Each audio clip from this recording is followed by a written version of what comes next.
वो कंप्लीट हो गया फिर लेक्चर। उसमें लास्ट में कुछ चीजें थी इंफॉर्मेटिव में पढ़वा देता हूँ।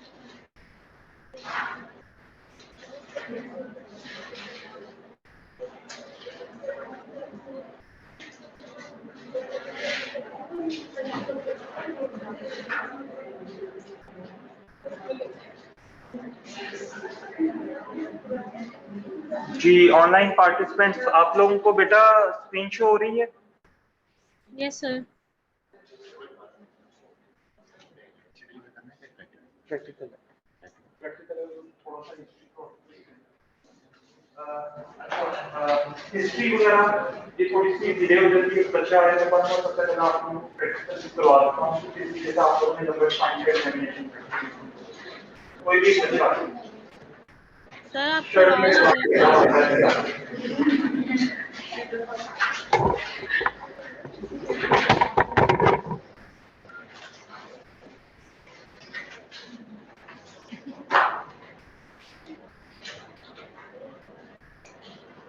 Okay, so first of all, we are going to start with the physical examination of the number spine.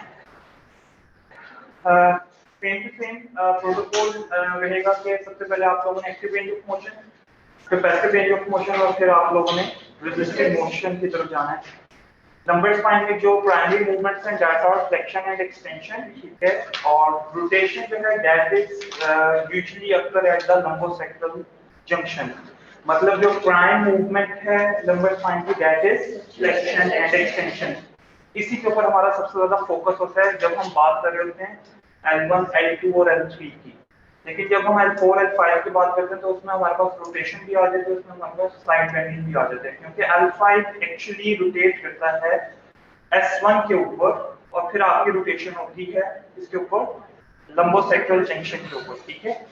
तो आप साइड बेंडिंग करवाएंगे और रोटेशन करवाएंगे just for two segments that is L4, L5, L5, S1, ठीक है, सिर्फ इन दो segments के लिए। वरना हम लंबर स्पाइन के लिए जनरली रोटेशन या साइड बेंडिंग नहीं करवाते। रोटेशन किसकी प्राइम मूवमेंट है?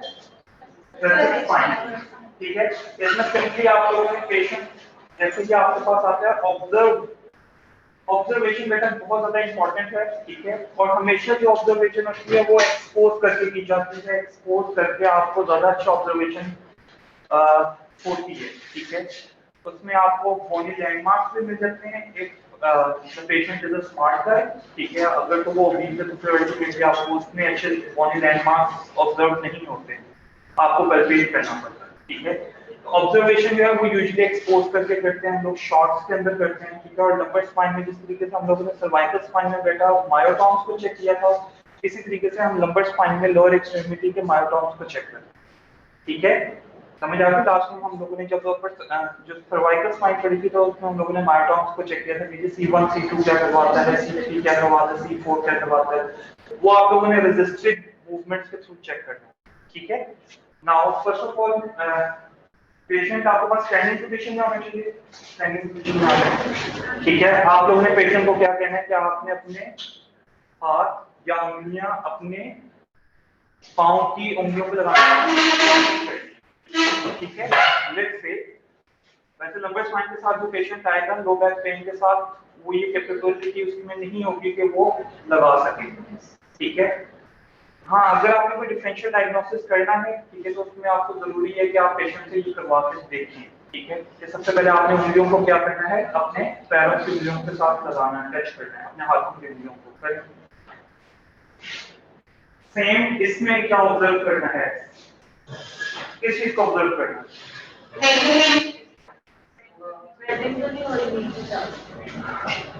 सबसे इंपॉर्टेंट चीज बेंड करें। सबसे पहली जो चीज है that is sequence of the flexion, ठीक है। वापस आए, that will be the sequence of the extension. अच्छा, हमेशा जब भी आपकी लंबर स्पाइन फ्लेक्शन में जाती है लंबर का लॉर्डोसिस खत्म हो जाता है, लंबर स्ट्रेट हो जाती है। कैसे स्ट्रेट होती है? जाए फ्लेक्शन के अंदर। चलिए कंप्लीट ये देखें। अब यहाँ पे आपको कोई खाम नजर आ रहा है? इसके लंबर स्पाइन में मैं इजीली कैलकुलेट करके देखता हूं तो यहाँ पे खाम नहीं रहेगा। क्यों? क्योंकि लंबर जब भी बेंड करके फॉरवर्डली तो लंबर का लॉर्डोसिस खत्म हो जाता है, लंबर स्ट्रेट हो जाता है, समझ आ गई बात की? ठीक है, काइफोसिस ज्यादा हो जाती है, लॉर्डोसिस खत्म हो जाता है। ठीक है, तो एक पहली बात सीक्वेंस, दूसरी बात क्या है कि आपका नंबर का लॉर्डोसिस खत्म होना चाहिए, नंबर स्ट्रेट होनी चाहिए फॉरवर्ड बेंडिंग के साथ। ठीक है, फिर इसी तरीके से आप स्टैंडिंग पोजीशन में पेशेंट को कहेंगे कि आप जितना पीछे की तरफ झुक सकते हैं उतना पीछे की तरफ झुकें। ठीक है, नीज को बेंड नहीं करना, नीज को बेंड नहीं करना, जितना पीछे की तरफ झुक सकते हैं आप झुकें। ठीक है, झुकें, सामने देखें। ठीक है, इस एक्सटेंशन के अंदर भी हम लोग क्या देखते हैं, सबसे इंपॉर्टेंट जो चीज है that is in the sequence. इसमें काइफोसिस आपका लॉस हो जाएगा, अगर तो थ्रेसिक में कोई इश्यू नहीं है तो काइफोसिस आपका खत्म हो जाएगा और लॉर्डोसिस इंक्रीज कर जाएगा। ठीक है, उस तरफ करके देखिए, काइफोसिस खत्म हो जाएगा, नंबर ऑफ लॉर्डोसिस ज्यादा हो जाएगा। अब दिस इज द डेप्थ। ठीक है, वापस जाओ, ये डेप्थ अंदर की तरफ जा रहा है। ठीक है, इट मींस के लॉर्डोसिस ज्यादा हो रहा है और काइफोटिक कर्व खत्म हो रही है।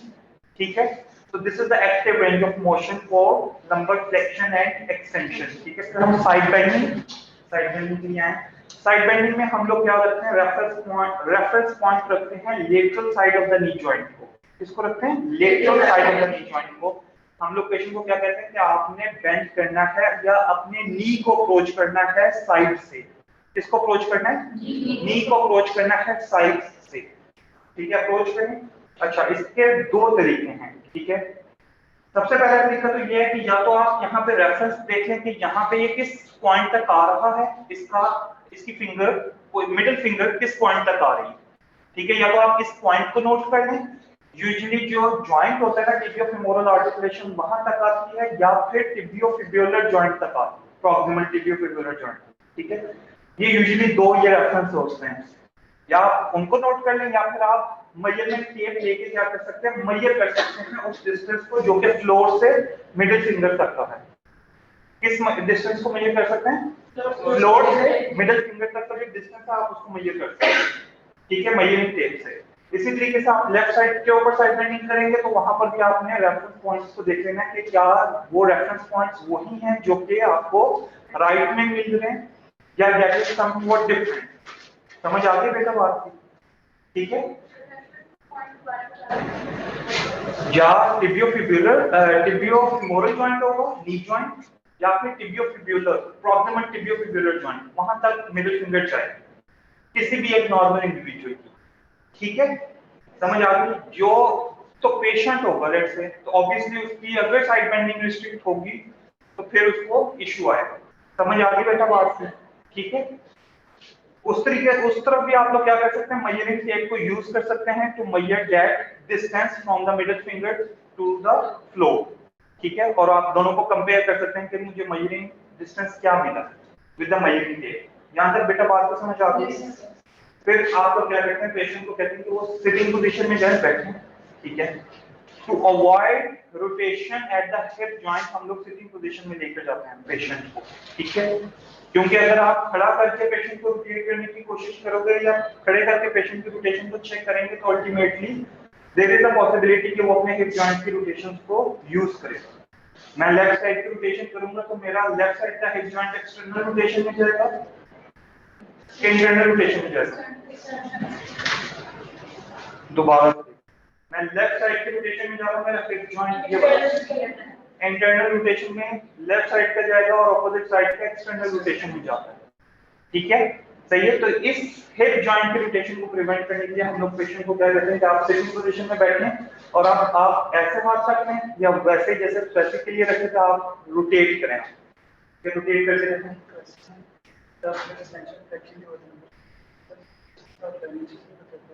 ऊपर से नीचे, हमेशा ऊपर से सीक्वेंस स्टार्ट होता है। लंबर स्पाइन की फ्लेक्शन में जाएं या जब एक्सटेंशन में जा रहे हैं, हमेशा जो सीक्वेंस स्टार्ट होगा बेटा वो टॉप ऑफ द हेड से स्टार्ट होगा। ठीक है, ये बहुत इंपॉर्टेंट चीज है कि आपने टॉप से देखना है। लेट्स से मैं लंबर स्पाइन की फ्लेक्शन करने लगा तो सबसे पहले मेरा ऑक्सीपिट फॉरवर्डली बेंड करेगा, उसके बाद मेरा सर्वाइकल स्पाइन बेंड करना शुरू करेगी, mid and lower cervical spine, उसके बाद थ्रेसिक स्पाइन और उसके बाद लंबर स्पाइन।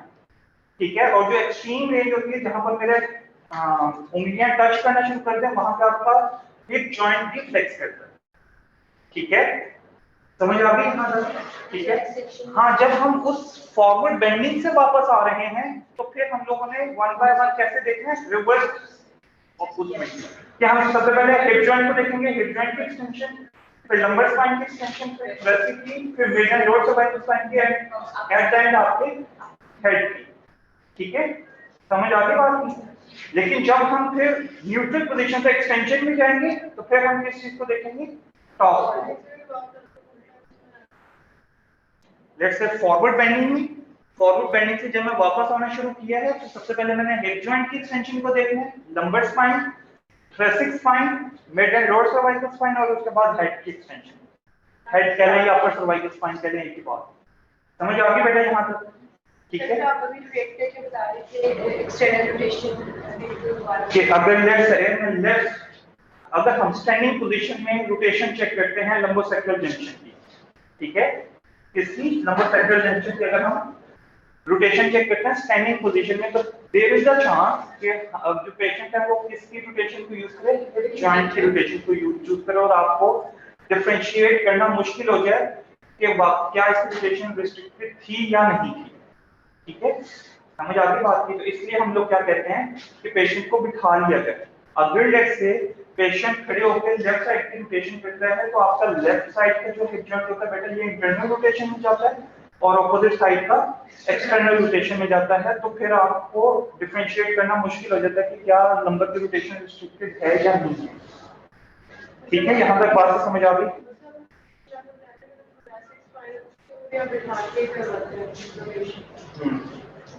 तो दोनों में जो थोरैसिक स्पाइन, जैसे हम लोगों ने पहले अपर सर्वाइकल स्पाइन के लिए डिफरेंशिएट किया था कि जो फर्स्ट 45 डिग्रीज की रोटेशन है that is purely the rotation at the atlantoaxial joint. इसी तरीके से हम लोगों ने थोरैसिक स्पाइन के लिए भी कहा है कि जो फर्स्ट डिग्रीज की रोटेशन है, जो इनिशियल रोटेशन है that is the part of the thoracic spine and not the lumbosacral junction. जो टर्मिनल रोटेशंस हैं, जो एक्सट्रीम रोटेशन है that is a part of the lumbosacral junction. ठीक है, तो जो इनिशियल रोटेशन हो रही है बेटा वो आपके थोरैसिक स्पाइन का पार्ट है, लेकिन जो आपके लंबोसेक्रल जंक्शन के ऊपर हो रही है that is the extreme rotation. समझ आ गई बात? ठीक है, यहां तक बात समझ आ गई? नाउ इसी तरीके से पेशेंट को कहेंगे कि आपने रोटेट करना है दोनों साइडों के ऊपर, राइट साइड के ऊपर भी रोटेट करना है और इसी तरीके से लेफ्ट साइड के ऊपर भी रोटेट करना है, और दोनों साइड को आपने कंपेयर करना है।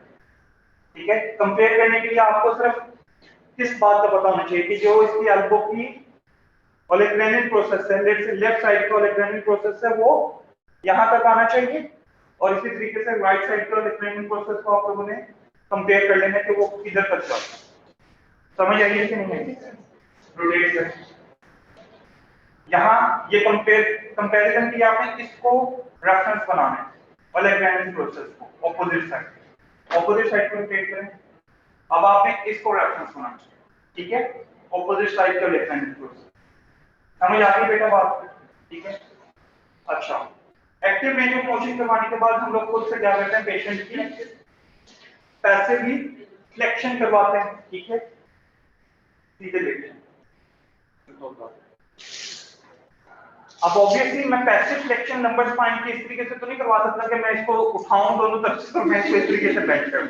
ठीक है, तो व्हाट इज द प्रोसीजर कि मैं पेशेंट को स्पाइन लाइन पोजीशन में लेटाऊं, ठीक है, और मैं क्या करूं, नी टू चेस्ट, ठीक है। जब मैं नी टू चेस्ट करूंगा तो अल्टीमेटली मुझे लंबर स्पाइन की फ्लेक्शन का पता चल जाएगा कि लंबर स्पाइन फ्लेक्स हो रही है या नहीं हो रही। समझ आ गई बात की? ठीक है,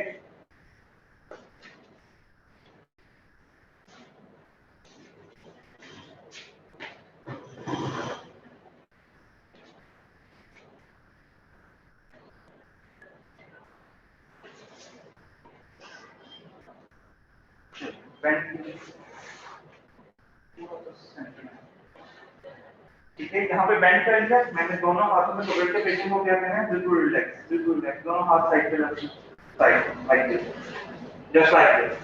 ठीक है, this is lumbar spine flexion, simple. ठीक है, इसको हम लोग नी टू चेस्ट एक्सरसाइजेस भी बोलते हैं, इसको विलियम फ्लेक्शन भी बोलते हैं। ठीक है, क्या बोलते हैं, विलियम फ्लेक्शन एक्सरसाइजेस या नी टू चेस्ट एक्सरसाइजेस। ठीक है।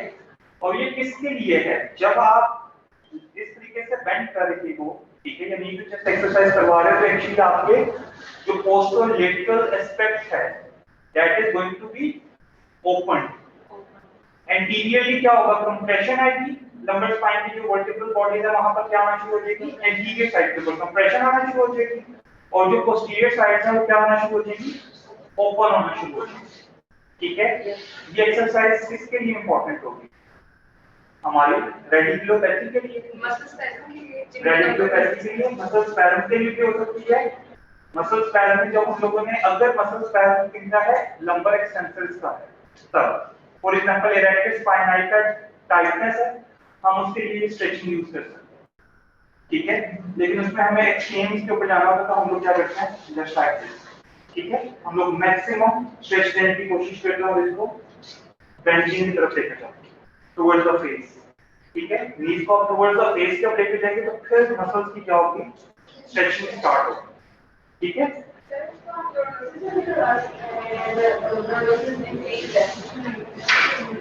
लॉर्डोसिस इंक्रीज उसमें भी करवा सकते हैं, लेकिन लंबर लॉर्डोसिस अगर इंक्रीज होता है तो पेशेंट को ऐसा कोई इशू नहीं होता, मतलब जितने 20 लोग होते हैं उनका लंबर लॉर्डोसिस ज्यादा होता है। ठीक है, तो उनको इशू नहीं होता लंबर लॉर्डोसिस अगर एग्जैजरेट कर जाए तो। ठीक है, यहाँ तक बेटा बात की समझ आ गई?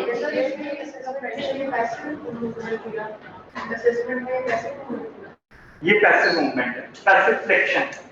ठीक है, अब इस पैसिव फ्लेक्शन में हम लोगों ने क्या क्या चीजें नोट करनी होती हैं, दो चीजें नोट करनी होती हैं, एक क्या है क्वालिटी ऑफ द मूवमेंट और दूसरी क्या है एंड।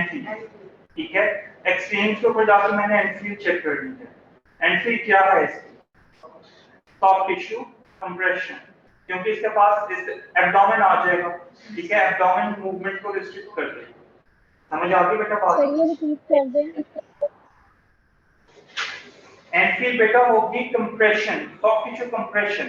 ठीक है, सॉफ्ट टिश्यू कंप्रेशन इस तरीके से होगी क्योंकि उसकी जो नीज है वो जाके किसके साथ अटैच हो जाएंगे, विद द एब्डोमेन। ठीक है, अगर यहाँ पे एब्डोमेन नहीं होगा तो फर्दर मूवमेंट इज पॉसिबल। ठीक है, so that is soft tissue compression. This is the normal second बोलिए। क्या कह रहे हो बेटा, क्या कह रहे हो? सेकंड सर आपने सेकंड क्या बोला है, कैंटीन चेक करते हैं, दूसरा क्या चेक करते हैं? एक एनसील है, दूसरा क्वालिटी ऑफ द मूवमेंट है बेटा। क्वालिटी ऑफ मूवमेंट को चेक करते हैं कि जब आप लोगों ने रेंज ऑफ मोशन स्टार्ट करनी है तो रेंज ऑफ मोशन के स्टार्ट से एंड तक आप लोगों ने क्या करना होता है, क्वालिटी को चेक करना होता है कि it must be a smooth movement, it must be synchronized। ठीक है, मैं मूवमेंट करते हुए मुझे कहीं पे डेविएशन ना मिले, मैं मूवमेंट परफॉर्म कर रहा हूं और अगर जैसे ऐसे डेविएशन हो जाती है तो इट मींस कि देयर इज समथिंग एबनॉर्मल और there is structural deformity, just like scoliosis. समझ आ गई?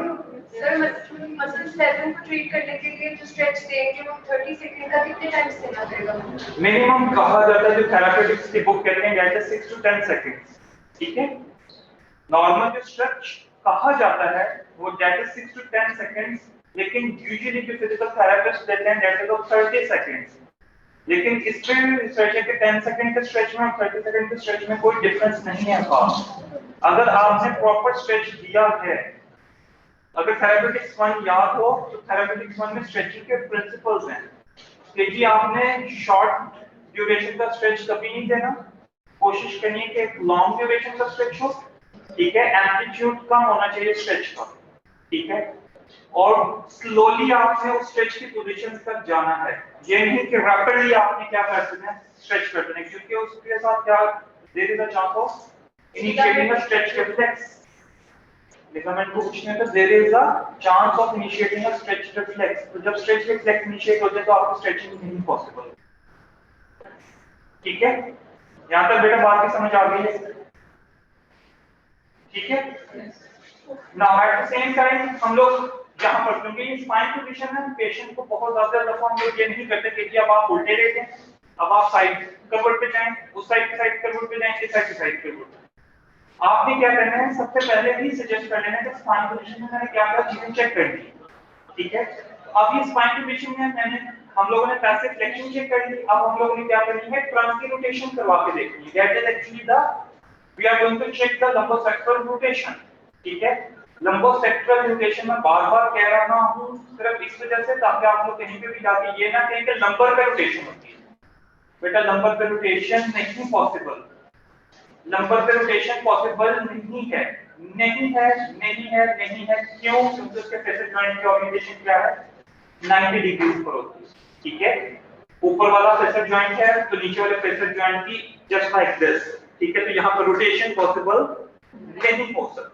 हाँ, इनकी ऑब्लिक डायरेक्शन होती तो फिर रोटेशन पॉसिबल है, लेकिन जब ये वर्टिकली ओरिएंटेड है तो फिर इनकी रोटेशन पॉसिबल नहीं है, ठीक है। जब इनकी फ्लेक्शन होगी तो just like this, lumbar spine, ये फेसेट जॉइंट तो लंबर स्पाइन के फेसेट जॉइंट के ऊपर ये मूवमेंट आती है, मतलब ये दोनों लिफ्ट करते हैं।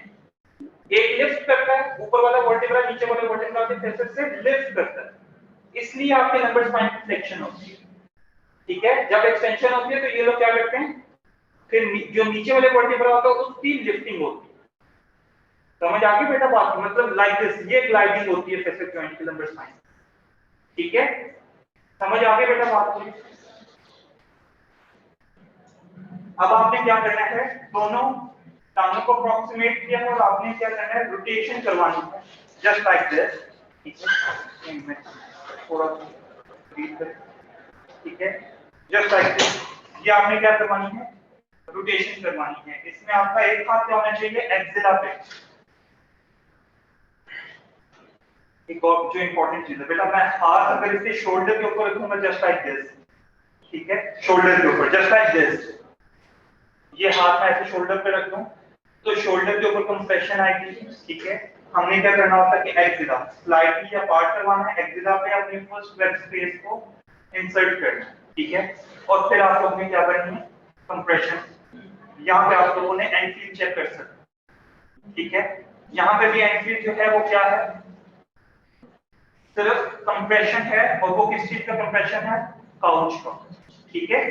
समझ आ गई बात की? मतलब नॉर्मल जो रोटेशन है वो इतनी पॉसिबल होती है कि आप काउच को इजीली क्या कर लो, ओवरकम कर लो, ठीक है, सही है। अगर मैं इसके बियॉन्ड लेकर जाऊंगा तो यहाँ पर इसकी मैनिपुलेशन हो जाएगी, किसकी, लंबोसेक्टोरल जंक्शन की और थोरैसिक स्पाइन की मैनिपुलेशन हो जाएगी।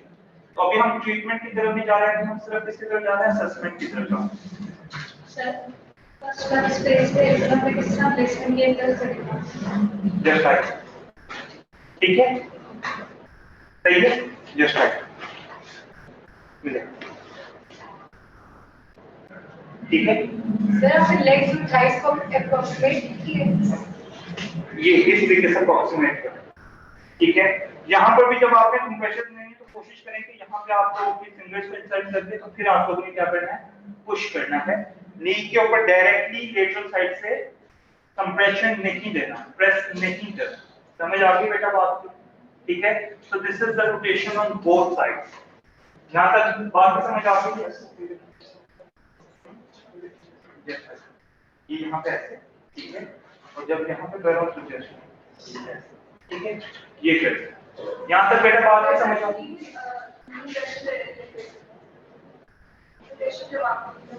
नहीं, बीच के ऊपर भी कंप्रेशन नहीं करना।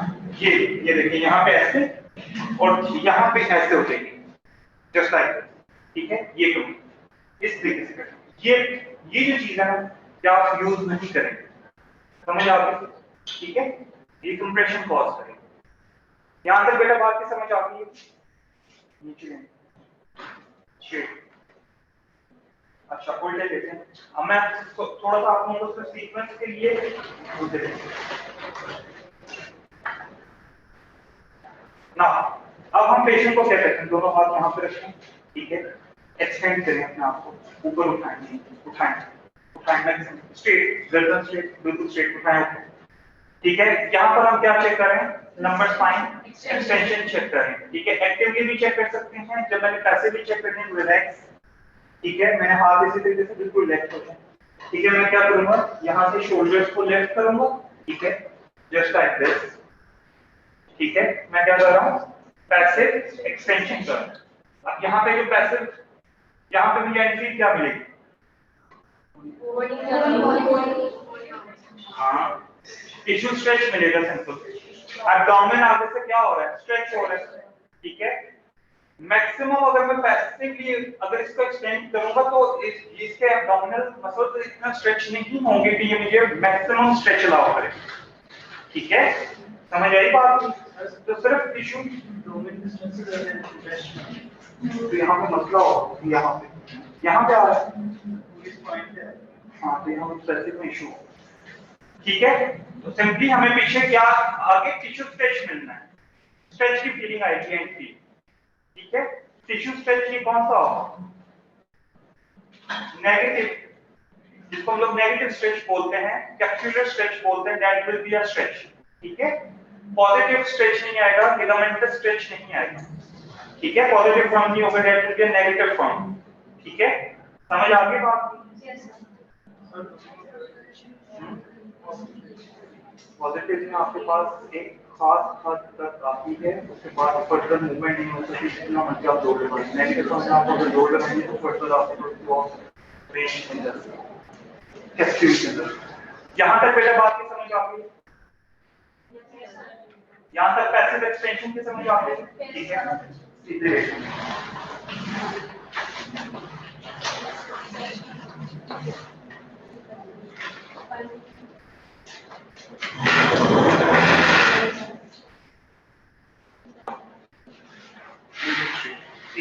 रिलैक्स रिलैक्स, नीचे नीचे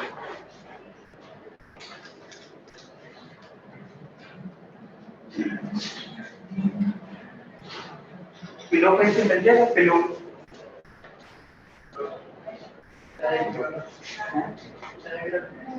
नहीं, बैग नहीं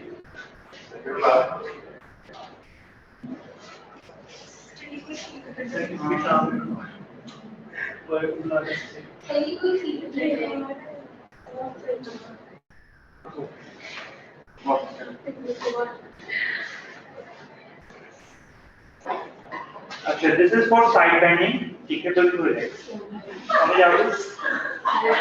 ठीक है, रिलैक्स, ठीक है। मैं पिलो की मांग रहा था, समझे हम लोग पिलो नीचे रख के ना, ठीक है, तो उसको सपोर्ट के तौर पर यूज करते हैं, ठीक है। This is for left side bending, ठीक है, ठीक है। आप लोग पैसिवली इसको अपर टर्म थोड़ी सी भारी होगी, इसलिए हम यहाँ पर सिंपली क्या करते हैं, पिलो को प्लेस करते हैं नीचे, ठीक है। और पिलो को प्लेस करने के बाद पिलो को पकड़ लेते हैं, और पिलो से पकड़ के हम लोग क्या करते हैं, दोनों साइड के ऊपर वो करवा देते हैं, या आप सिंपली रिलैक्स आप कैसे हैं, ठीक है। This is left side bending, oh sorry, this is right side bending, ठीक है, सही है। और इसी तरीके से अगर मैं यहाँ से भी मैं इजीली उठा सकता हूँ, मैं उठा के लेफ्ट साइड पे सर दोनों एक ही कर सकते हैं, अगर या ट्रंक को बेंड के बाहर है या ट्रंक को बेंड कर लें, या फिर आप लोअर एक्सट्रीमिटी को जस्ट लाइक दिस, ठीक है। समझ आ गई? यहाँ से जी, समझ आ गई बेटा? दोनों साइड के ऊपर आप साइड बेंड करवा सकते हैं। This is also the passive movement. दोनों के ऊपर जाकर आप लोगों ने क्या चेक करना है, ठीक है, एंड फील चेक करनी है। क्या फील आएगी, स्ट्रेच की फील आएगी, ठीक है, क्योंकि यहाँ पे टीएसएल है, टेंसर फेशियल डेटा है, जिसकी स्ट्रेच आनी, ठीक है। या अगर आप फर्दर इसको स्ट्रेच करेंगे तो कॉर्डेटस लंबोरम के स्ट्रेच होने की फीलिंग आएगी, मस्कुलर स्ट्रेच, ठीक है, टिश्यू स्ट्रेच, सिंपल। समझ आ गई बेटा बात की? पैसिव हो गई है, एक्टिव मूवमेंट्स हो गई हैं, पैसिव मूवमेंट्स हो गई हैं। अब हम रेजिस्टिव मूवमेंट्स की तरफ अगर हम जाएं तो रेजिस्टिव मूवमेंट्स हम लोग क्या चेक करते हैं, या किस तरीके से हम लोग चेक करते हैं? अच्छा, हमें लंबर स्पाइन की फ्लेक्शन को चेक करने के लिए हम लोग क्या करते हैं, एब्डोमिनल क्रंचेस करवा लेते हैं। क्या करवा लेते हैं? एब्डोमिनल क्रंचेस, ठीक है। आप लोगों ने क्या करना है, जस्ट लाइक दिस, नी को फ्लेक्स करना है, ठीक है, और पेशेंट को क्या करना है कि वो अपनी सर्वाइकल्स को सपोर्ट कर ले और फिर अपने एब्डोमेन को बेंड करने की कोशिश करें। सर हमें क्या करवा रहे हैं? एब क्रंचेस, एब्डोमिनल क्रंचेस, ठीक है, स्पाइन लाइन एब क्रंचेस, ठीक है। और ये क्यों करवा रहे हैं? रेजिस्टेड मूवमेंट को लंबर स्पाइन फ्लेक्शन में हम लोग रेजिस्टेड मूवमेंट को चेक करने के लिए सिंपल प्रेशर करवा के देख लेते हैं, क्योंकि हमें पता है flexor muscles they are always prone to tightness, ठीक है। तो हमें यहाँ पे कुछ बहुत ज्यादा रेजिस्टेंस देने की जरूरत नहीं है, हम सिंपल एप्रेचर देख के करवा लेते हैं कि ये एप्रेचर हो रही है, क्योंकि एब्डोमिनल मसल्स जो है वो लंबर स्पाइन के फ्लेक्सर्स हैं, ठीक है ना। उठें, वापस जाएं, फिर उठें। इसमें क्या देखना है, सबसे इंपॉर्टेंट चीज है कि आपकी सर्वाइकल के ऊपर स्ट्रेन नहीं आना चाहिए, ठीक है। आपकी सर्वाइकल स्पाइन सपोर्टेड होनी चाहिए, लेकिन सर्वाइकल स्पाइन को स्ट्रेन नहीं आना चाहिए। कि अक्सर लोग क्या करते हैं, सर्वाइकल स्पाइन को मैक्सिमम बेंड कर लेते हैं और फिर फ्लेक्स होने की कोशिश करते हैं, ठीक है। इट मींस कि वो सिर्फ अपने एब्डोमिनल मसल्स को यूज नहीं कर रहे, बल्कि वो अपने तमाम के तमाम फ्लेक्सर्स को till their cervical spine they are using it to complete the range of motion.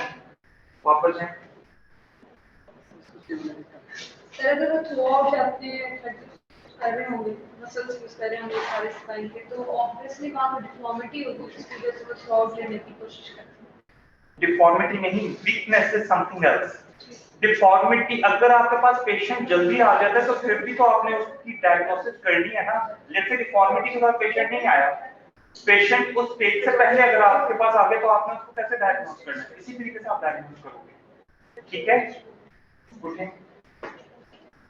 अब आप इसके सर्वाइकल स्पाइन को जो पहली इसने मूवमेंट की थी उसमें इसने क्या किया था, जर्क किया एक तो, ठीक है, और दूसरा सर्वाइकल स्पाइन को कंप्लीटली बेंड किया, ठीक है। दैट इज रॉन्ग, ठीक है। सही क्या है कि आपने सर्वाइकल स्पाइन को स्ट्रेट रखना है, सर्वाइकल स्पाइन को सपोर्टेड रखना है। समझ आ गई बेटा बात, ठीक है। This is for resisted movement of the lumbar spine, ठीक है। समझ आ गई बेटा बात को, उल्टे लिख,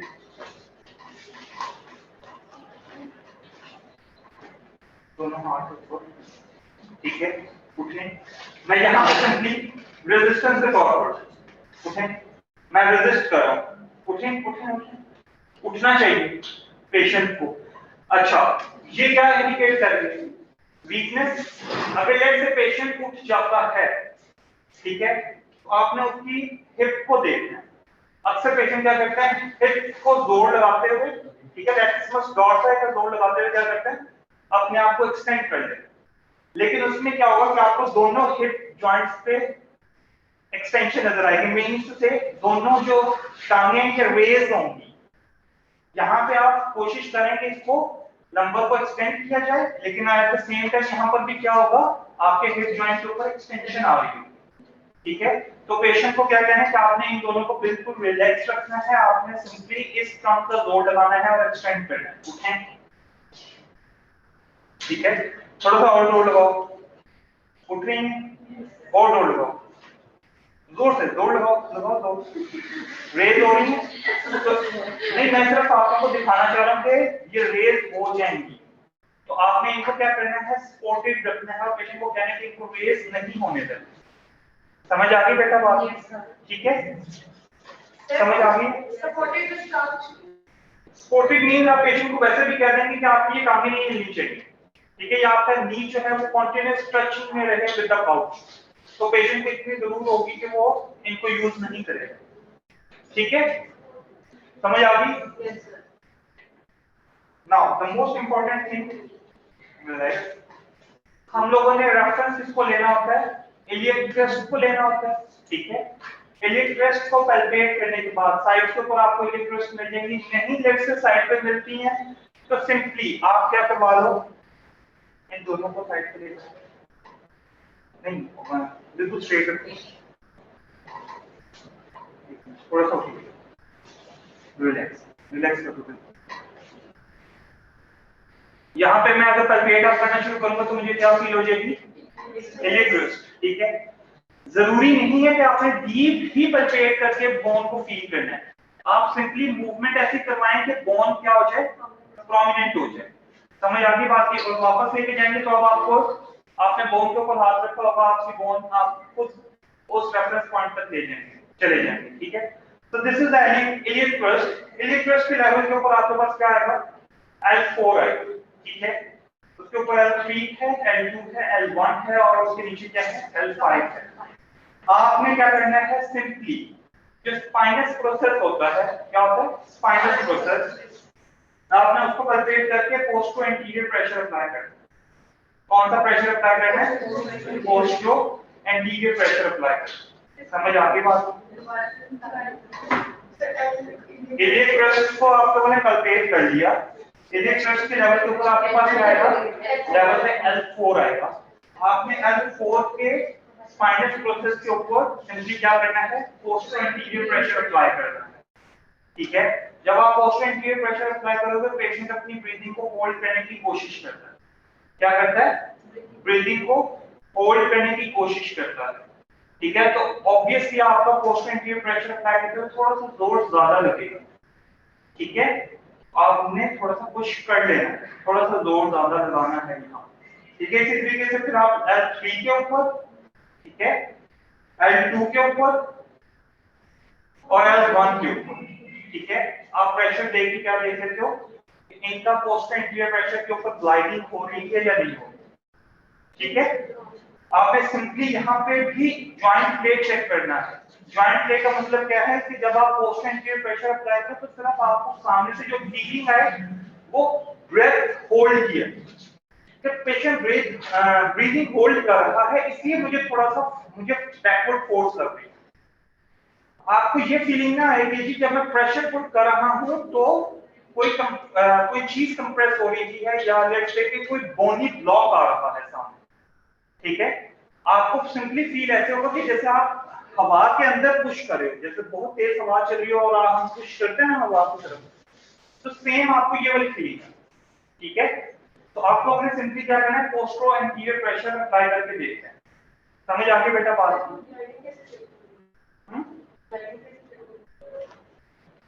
ग्लाइडिंग चेक करने के लिए है ना, पोस्टरो एंटीरियर प्रेशर जो है वो अप्लाई करके एक्चुअली हम लोग ग्लाइडिंग को ही चेक करते हैं। ठीक है, जब आप पोस्टरो एंटीरियर प्रेशर दोगे तो अल्टीमेटली आपका जो लंबर वर्टिब्रा है, जिस लंबर वर्टिब्रा पे L4 अगर आप दे रहे हो तो L4 आपका ग्लाइड करके आपको बताएगा। ठीक है, समझ आ गई बेटा बात? ये नहीं आई? यहाँ तक बात समझ आ गई? सर और वो ग्लाइड होगा, उसकी फील ये इसलिए आई है कि मतलब वो अपनी ब्रेथ होल्ड करेगा पेशेंट। यस, जैसा मतलब वो ग्लाइड करेगा। यस, ऑब्वियसली स्पाइन ग्लाइड कर रही है, पेशेंट जितना मर्जी भी चाहे वो फिर भी होल्ड करेगा उसकी।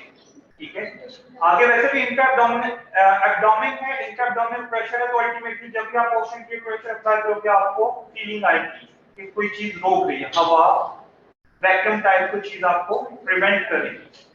समझ आ गई बेटा बात? हम यूज नहीं करना, यहाँ पे कोशिश करनी है हम, मैंने सिर्फ आपको कैलकुलेट करने के लिए ताकि पिन पॉइंट आपको हो जाए, हम यूज नहीं करते, कोशिश करते हैं कि आप अपनी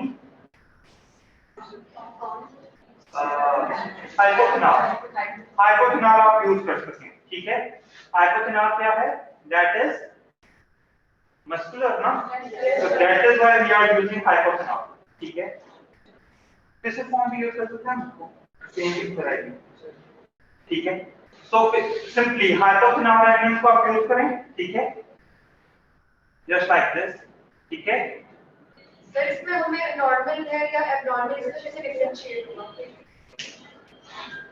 देखें, ये ना सिंपली सेंसेशन जो आती है ना वो हाथों को आती है, मैं ये आपको बता नहीं सकता या मैं आपको शो नहीं कर सकता कि क्या सेंसेशन आती है। देखो, जब भी मैं किसी भी वर्टिब्रा को मूव ग्लाइड करूंगा ना, ठीक है, तो बेटा आपको बकायदा फील होगी कि मैं जो प्रेशर अप्लाई कर रहा हूं इससे कोई चीज मूव कर रही है आगे। जहां पे हाइपोमोबिलिटी होती है ना, वहां पे जब आप प्रेशर अप्लाई करना शुरू करते हो तो वो आपको फौरन से रेजिस्टेंस देना शुरू कर देता है। ठीक है, मींस आपको जैसे ही आपने प्रेशर अप्लाई किया फौरन से आपको रेजिस्ट कर रही है, दैट इज हाइपोमोबिलिटी। ठीक है, हाँ, जब मैं प्रेशर को पुट करना शुरू किया है और विद द इंक्रीजिंग प्रेशर मुझे रेजिस्टेंस आहिस्ता आहिस्ता ज्यादा हो रही है, इट मींस कि ये नॉर्मल मोबिलिटी। ठीक है, अगर किसी ने आगे चेक करना है तो वो इजीली यहां पर आके प्रेशर डाल के देख सकता है।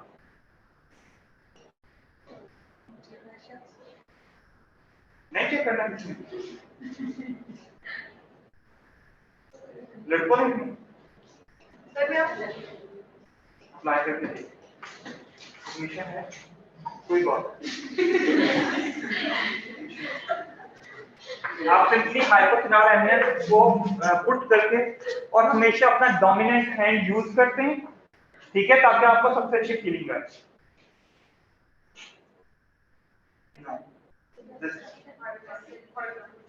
जस्ट लाइक यहाँ पे हाइपोथेनल ये, ठीक है, थोड़ा सा और आगे, थोड़ा सा और, नहीं इस टाइप का, यस, ठीक है। नाउ इस तरीके से, ठीक है, एल्बो स्ट्रेट और स्ट्रेट, इधर से पीछे से खड़े हो जाए, टोस के ऊपर खड़े, ऊंचे और ऊंचे और ऊंचे, उस तरफ को नहीं करना, बिल्कुल स्ट्रेट, एल्बो स्ट्रेट, बिल्कुल स्ट्रेट। अच्छा यहाँ पे मैं आपको बताता हूँ, हम आप लोगों को ये सब जो चीज है बेटा हमेशा याद रखना है, जो पेशेंट का लेवल हो ना, वो पेशेंट का लेवल कितना आना चाहिए कि मेरी अम्बिलिकल तक आए, कितना है अम्बिलिकल तक। बाहर जितने भी पाउचेस होते हैं दे आर एडजस्टेबल, ठीक है, आप उसको पंप करके अपनी अम्बिलिकल के लेवल तक लेकर आ सकते हैं। पेशेंट आपके अम्बिलिकल के लेवल तक आना चाहिए। जब पेशेंट आपके अम्बिलिकल के लेवल तक आएगा तो आपको फोर्स लगाना इजी हो जाएगा, ठीक है, सही है। अब हम क्या करते हैं, मैक्सिमम क्लोज होते हैं पेशेंट के, क्या होते हैं, मैक्सिमम क्लोज होते हैं, कभी भी दूर रह के प्रेशर अप्लाई नहीं किया जाता, मैक्सिमम क्लोज होके, ये देखिए मेरी एल्बो स्ट्रेट, मैक्सिमम क्लोज। अब मेरा कोई वेट नहीं लग रहा, मेरा कोई जोर नहीं लग रहा, मेरा सिर्फ वेट यूज हो रहा है, ठीक है, मेरा सिर्फ क्या यूज हो रहा है, वेट यूज हो रहा है। अच्छा मैं जैसे जैसे टोस के ऊपर आता जाऊंगा मेरा वेट, मैं मैक्सिमम इसको लाइव कर सकता हूँ। हाँ जी भाई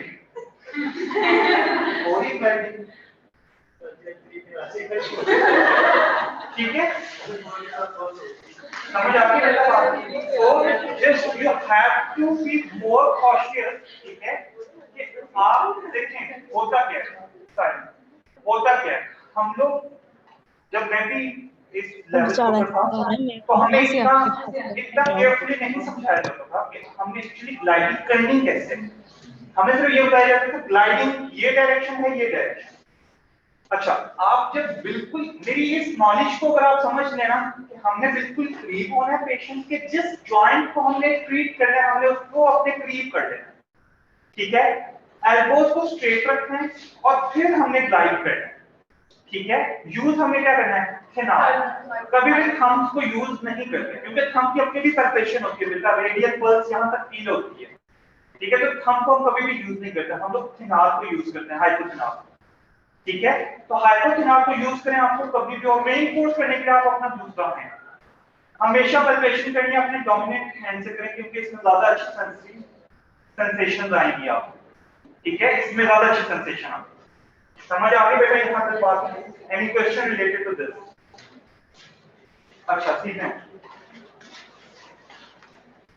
now we are going to check myotomes, ठीक है, मायोटॉन्स इंपॉर्टेंट हैं, ठीक है। हम लोगों ने एक्टिव मूवमेंट चेक कर ली, पैसिव मूवमेंट, रेजिस्टिव मूवमेंट, और नेक्स्ट में आपके पास क्या आ जाता है, ग्लाइडिंग, जॉइंट प्लेट्स, ठीक है, और उसके बाद आपके पास मायोटॉन्स है, ठीक है।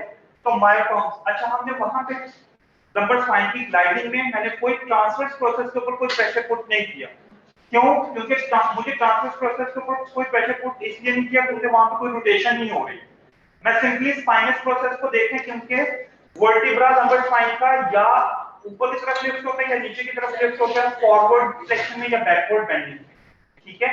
तो हमने सिर्फ पोस्टर इंटीरियर प्रेशर देख लेना है कि क्या इनकी ग्लाइडिंग ठीक है या नहीं। समझ आ गई बेटा बात की, ठीक है। मायोटॉन्स को चेक करने के लिए L1 L2 क्या करता है, हिप फ्लेक्शन करवाता है, ठीक है। तो हिप फ्लेक्शन को कैसे चेक किया जा सकता है,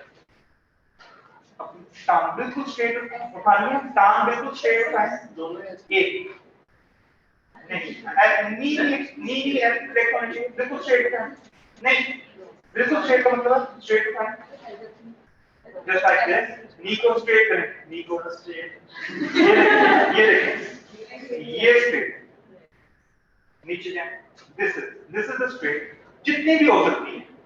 ये हिप फ्लेक्शन हो गई है। अब आपने बेटे को क्या करना है, आपने होल्ड करके रखना है अबव द नी, मैंने प्रेशर अप्लाई करना है डाउनवर्ड, आपने होल्ड करके रखना, ठीक है, दिस वन। अगर ये नहीं रोक पा रहा, ये बच्चा नहीं रोक पा रहा, ये इसलिए नहीं रोक पा रहा क्योंकि ये लीन बॉडी मैस है, ठीक है, और इसके सामने जो फिजिकल थेरेपिस्ट है वो फैट बॉडी मैस है। तो अल्टीमेटली क्या होगा कि इसको हम ये नहीं कह सकते कि देयर इज अ डिजीज और देयर इज समथिंग मतलब पैथोलॉजिकल, ठीक है, it is just a mismatch, ठीक है। तो मिसमैच में कभी भी नहीं जाना, और कभी कभी ऐसे होता है कि हमारे सामने माशाल्लाह हमसे जोर नहीं लगता, तो बिल्कुल सेम टू सेम इसी तरीके से लेफ्ट, ठीक है। हम इन मायोटॉम्स को हमेशा चेक करते हैं क्योंकि रेडिकुलोपैथी में आपके पास मायोटॉमल वीकनेस आती है, और जब रेडिकुलोपैथी में तो आपकी कोई एक साइड इन्वॉल्व होती है, दोनों साइड इन्वॉल्व नहीं होती। अगर तो आपकी माइलोपैथी होगी तो पेशेंट एक्टिव मूवमेंट ही नहीं कर सकेगा, क्योंकि माइलोपैथी इज समथिंग डेंजरस, ठीक है ना, वो एक स्वेयर चीज है।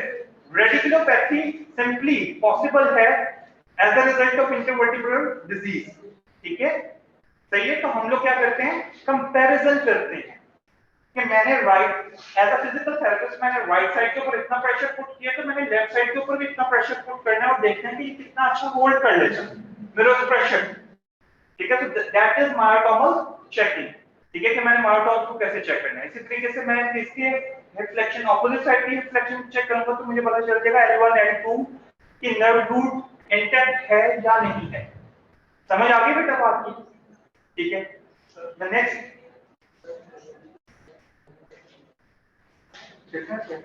Myelopathy is called spinal cord, ठीक है। इस स्पाइनल कैनाल में कोई ओक्लूजन है जिसकी वजह से स्पाइनल कॉर्ड कंप्रेस हो गया और रेडिकुलोपैथी में नर्व रूट कंप्रेस हो गया, ठीक है। और जब नर्व रूट कंप्रेस होते हैं तो किसी एक साइड पे इन्वॉल्व करते हैं, दोनों साइड कंप्रेस, वो यूनिलेटरल के रेडिकुलोपैथी माइलोपैथी बाइलेटरल होती है, ठीक है। और उसके माइलोपैथी में वैसे भी सडन एनेस्थीसिया आता है, लॉस ऑफ ब्लड कंट्रोल जाता है, और उसके बाद आपके पास दोनों साइड के ऊपर वीकनेसेस होती है, ठीक है। यहां तक बेटा समझ आ गई। Now the next thing is knee extension, ठीक है। अब नी एक्सटेंशन के लिए हम लोग सिंपली थोड़ा सा जस्ट लाइक ये देखिए, मैं यहां लेटे लेटे कर रहा हूं, यहां पे मैंने सिंपली क्या किया, इसकी थाई को सपोर्ट कर दिया, सपोर्ट प्रोवाइड किया। मैं कहता हूं इसको नी को एक्सटेंड करके रखिए, नी को क्या करके रखिए, एक्सटेंड करके रखिए। अब मैंने क्या किया, एंकल से जस्ट अबव मैंने डाउनवर्ड प्रेशर पुट कर दिया, ठीक है, सही है। और मैंने ये चेक करना है कि इसके नी एक्सटेंसर्स कितने अच्छे हैं, हालांकि ये दो हिप फ्लेक्सर्स का भी लगा हुआ है, लेकिन मैंने क्या चेक करना है, नी एक्सटेंसर्स को, ठीक है। कैसे पता चलता है, पता कैसे चला, मैं उसकी तरफ देख ही नहीं रहा, हमें कैसे पता चलता है, नहीं एक्चुअली क्या कर रहा था, मैं यहाँ से प्रेशर पुट कर रहा था, ये अपनी थाई को भी साथ में उठाने की कोशिश कर रहा है, जो कि मैंने सपोर्ट की हुई थाई को। जब ये थाई को उठाना शुरू कर देगा इट मींस कि वो अपने हिप फ्लेक्सर्स को यूज कर फील, तो बेटा यहाँ पे क्वाड्रिसेप की भी वही फीलिंग आएगी जो इसने ईयर सॉल्व किया। समझ आ गई बेटा, ठीक है। तो इस तरीके से आपने राइट साइड को कंपेयर करना विद द लेफ्ट साइड और लेफ्ट साइड को कंपेयर करना with the right side. L3 आपका चेक हो जाएगा, L4 के लिए आपने क्या करना है, हम दोनों को इकट्ठा चेक कर सकते हैं। एंड प्लांटर फ्लेक्शन में ले जाएं, एंकल को प्लांटर फ्लेक्शन में ले जाएं और आप पेशेंट को कहेंगे हां जी उठाएं, मैक्सिमम उठाएं, उठाएं उठाएं, शाबाश, उठा दे, सही है। यहाँ पे मैं दोनों को इक्वल प्रेशर अप्लाई कर रहा हूं और मुझे दोनों का चेकिंग को पता चल जाएगा कि ये दोनों नॉर्मल हैं या नहीं है, दैट इज L4। चलिए दोबारा बता दें, एंकल को प्लांटर फ्लेक्शन छोड़ो तो सही, एंकल को प्लांटर फ्लेक्शन में लेके जाना है,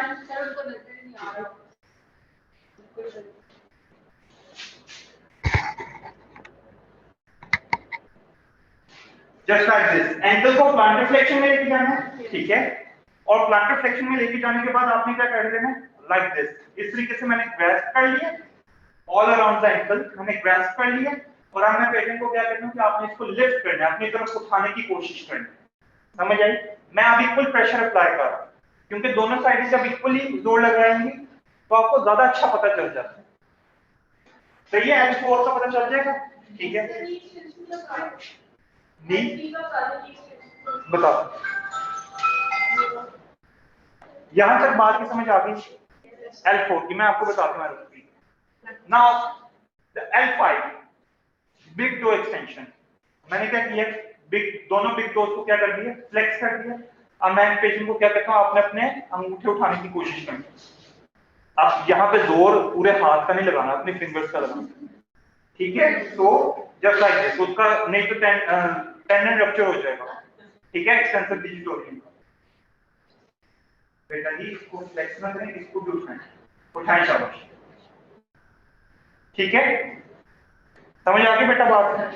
हम लोगों ने सिंपली बिग टो की एक्सटेंशन करवा कर उसको रेजिस्ट कर, तो दैट विल बी L5, ठीक है? नाउ S1 प्लांटर फ्लेक्शन को हमें चेक करने की जरूरत नहीं होती सिवाय इसके कि कोई आपको ट्रॉमा हो। कौन सा ट्रॉमा? पेनिट्रेटिंग ट्रॉमा, ठीक है? आप लोगों को शायद याद हो, इलामा इकबाल टाउन में जो पार्क था, वहां पे बॉम्ब ब्लास्ट हुआ था, लाइक 2016 में या 17 के अंदर, 2016, ये जब बहुत ज्यादा टेररिस्ट और हॉलीडेज भी हो गई थी जनवरी में, स्टार्ट में। तो जब वो बॉम्ब ब्लास्ट हुआ था तो तब उसके बाद मेरे पास एक पेशेंट आया, तो वो वाहिद मैंने पेशेंट देखा था अपनी पूरी जिंदगी में जिसके प्लांटर फ्लेक्सेस वीक थे, जो प्लांटर फ्लेक्शन नहीं कर सकता था। वरना जितने भी हम पेशेंट देखते हैं वो किसके देखते हैं, फुट ड्रॉप के देखते हैं, ठीक है? लेकिन वो प्लांटर फ्लेक्स नहीं कर सकता था, वो डॉर्सिफ्लेक्स इजीली कर सकता था। अब प्लांटर फ्लेक्स क्यों नहीं कर सकता था? कि एक शेल था किसी चीज का, तो वो उसके काफ मसल से पेनिट्रेट कर सकता था, ठीक है? लाइक वो इंसर्ट हुआ और दूसरी साइड से वो निकल गया, तो उसके जो काफ मसल्स थे और जो नर्व उनको सप्लाई कर रही थी वो डैमेज हो गई, ठीक है? टिबियल नर्व, ठीक है? तो जिसकी वजह से क्या हुआ कि उसके प्लांटर फ्लेक्सेस वीक हो गए, ठीक है?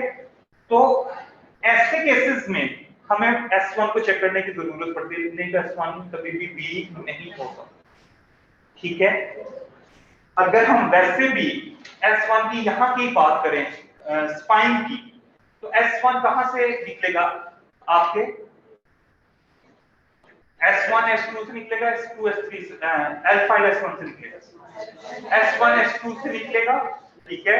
तो S1 S2 तो वैसे फ्यूज बोन है, वहां पे तो कोई डिस्क है ही नहीं, तो जब वहां पे डिस्क नहीं है तो हमें वहां S1 S2 को, हमारे S1 नर्व रूट को कुछ नहीं होने देगा, ठीक है? इसी तरीके से S2 को और S3 को, हमें S1 S2 और S3 हमेशा, ये जब इन्वॉल्वमेंट होती है ना S1 S2 S3 की, तो ये हमेशा हमें इन्वॉल्वमेंट मिलती है माइलोपैथी के अंदर।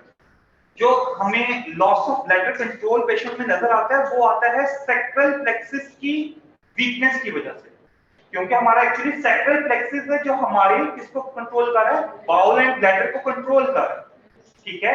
तो जब भी माइलोपैथी होती है तो एक्चुअली आपका सैक्रल प्लेक्सिस तक जो जानी है ना इनर्वेशन स्पाइनल कॉर्ड की, वो क्या हो जाती है, ब्रेक डाउन हो जाती है, जिसकी वजह से सैक्रल प्लेक्सिस अपने आप ही काम करता है, जो उसमें हमें loss of bowel and bladder control करता है, ठीक है? वो मतलब इनकॉन्टिनेंस भी मिल सकती है, वो हमें अर्जेंसी भी मिल सकती है, ठीक है? दोनों केसेस आपको नजर आ सकते हैं, ठीक है? यहां तक बेटा बात की समझ आ गई है? So that is all about the physical examination related to the number spine. Any other question?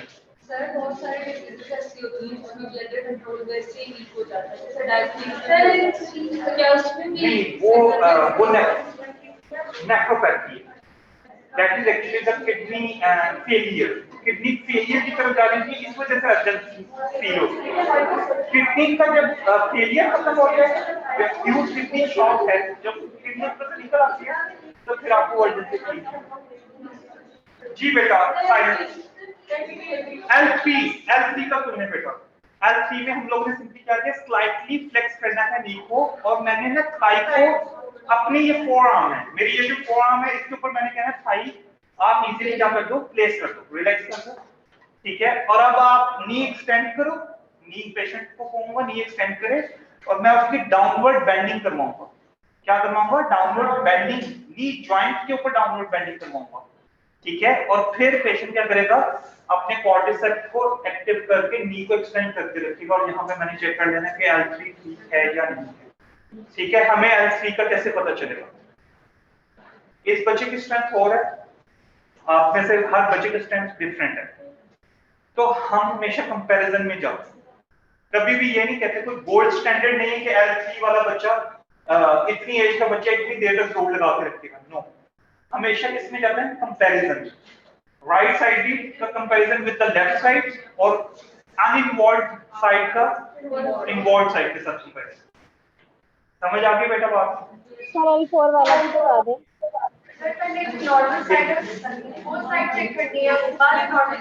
Usually जो मैकेनिज्म बेटा साइलेंस, यूजुअली जो मैकेनिज्म है ना वो यही होता है कि हम सबसे पहले नॉर्मल साइड को चेक करें और उसके बाद पैथोलॉजिकल वाली साइड को चेक करें।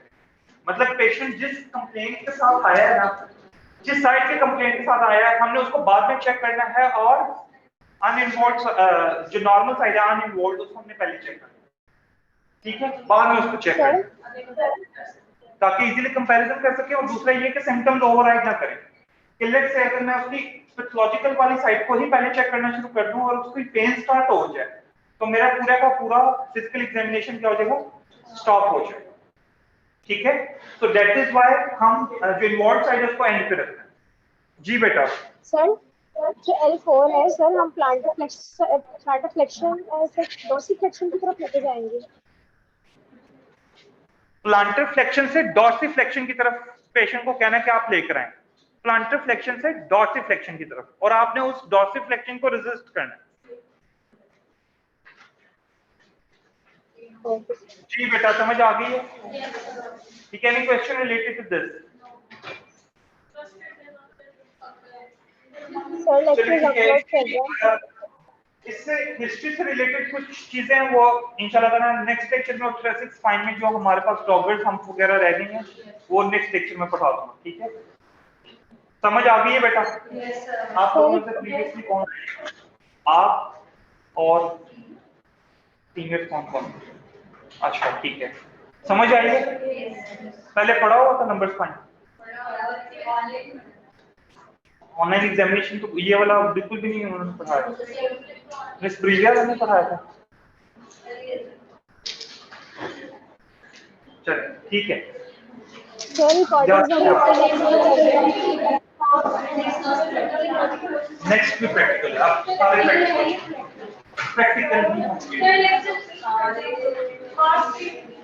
सर लेक्चर्स अपलोड कर दो। आपको ईमेल कर कल आप लोगों के पास टाइम है फ्राइडे को 3:30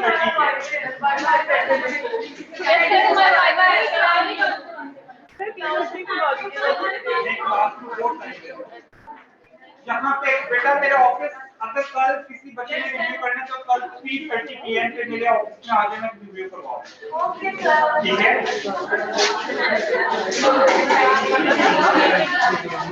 सर लेक्चर्स अपलोड कर दो।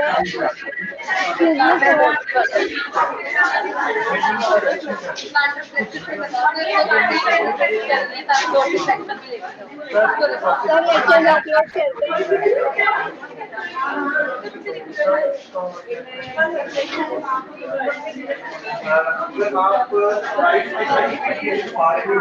Excuse me sir, opposite side को स्टार्ट हो रही है, इसका मतलब ये होता है that is an opening which is excuse me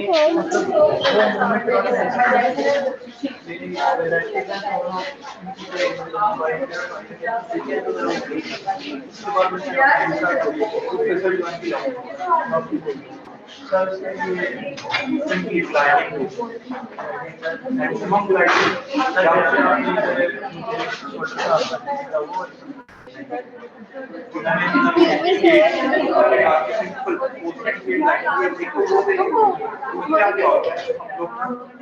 simply वो मूलिका की टेक्निक है कि हम लोग यहाँ पे ना, ठीक है, प्रेस करते हैं उसको ठीक है, वो पेन को क्या कहते हैं, रिलेट करो उसी पोजीशन पे जाओ, जैसे स्लाइडिंग है और लेक्चर्स अपलोड कर दें।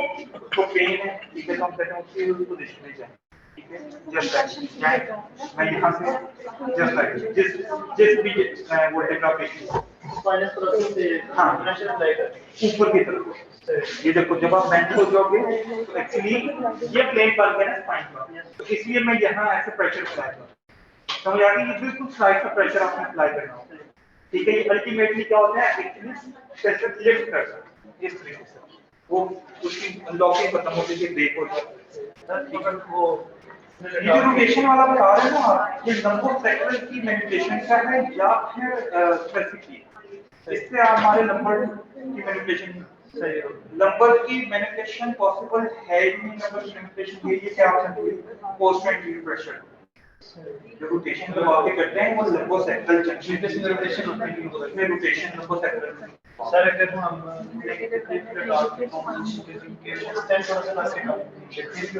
ठीक है फ्रैक्शन देख के देखें तो भी हो सकता है, लेकिन फ्रैक्शन का उतना अच्छा इफेक्ट नहीं है कि जितना अच्छा जब ये थोड़ा सा डिफिकल्ट होता है, लेकिन आपको इसको थोड़ा टेक्निकलिटी ज्यादा थोड़ा सा जोर ज्यादा लगाना पड़ता है, पेशेंट भी हो जाए।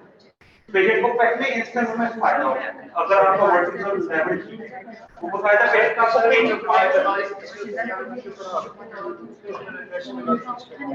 नहीं पेशेंट आपको बताएगा मेरे इस प्रेशर पे इस जगह पे पेन जैसे एक मुझे इस जगह पे पेन, तो आपने इससे साइड पे जिस साइड पे जैसे इस साइड पर ये वो पैच लगा, तो इनके ऊपर वाला सेंटर वाला नीचे तीनों को से क्रॉस होकर आपको पता चलता है, ठीक है।